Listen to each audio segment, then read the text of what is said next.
So let's first of all talk about how Prince Harry spoke of the Queen and how she's doing since she contracted COVID-19. Well, I mean, I think everyone seems to report that the Queen's in pretty good form. She's back to kind of her usual fun and smiley self. And we saw that last week when she was on a webinar. Of course, we know her mobility is still an issue and it is going to prevent her from really undertaking public engagements. This morning, she was also seen helicoptering from Windsor to Sandringham, where she's going to spend her birthday privately on the Sandringham estate, which is where Prince Philip largely was before his death. I think she feels particularly close to him there because it's one of their private family homes. But I think what's astonishing about this interview this morning is, Harry has sort of made these vague comments, and I'm not sure American viewers or American journalists pick up on what he's saying when he's referring to ensuring that the right people are around the Queen.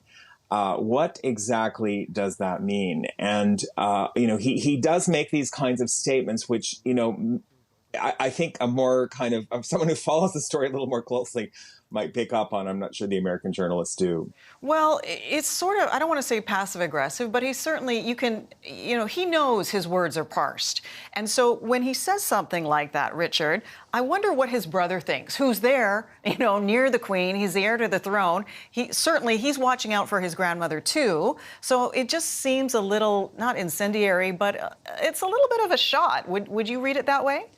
I do, actually. And I think it's not so much even William, it's his father. And what I find is astonishing about these interviews is that they don't ask about the meeting with his father, which preceded, from all reports, the meeting with the Queen.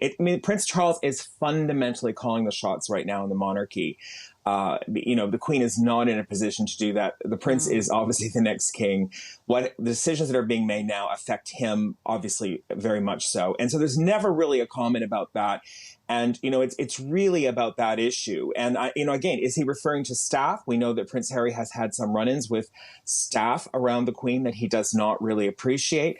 Is it the fact that the Duke of York, actually Prince Andrew, lives the closest to the Queen, and Princess Eugenie, who's actually very close with Prince Harry and Meghan. So, it's really it's a bit of an innuendo. And I think, certainly the British media are picking up on it. And I think a lot of people in the British public are sort of saying, look, you're not even here in the country. How are you going to do that? Or are you doing that? He also referred to, making sure she was safe and well taken care of, sort of. And again, this is the first time he's seen her in over a year. So it's a little hard to take, I think, for a lot of people. Yeah, innuendo is a good word, implication as well. Just quickly, he says Santa Barbara's now home. No chance he's going back to the UK anytime soon, permanently. He said Santa Barbara for the time being. So, I think, he left the door a little bit ajar there.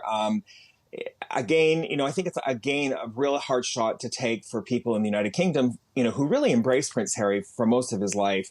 And he is a prince of that royal house. To suggest that the UK is no longer, he thinks of it as his home.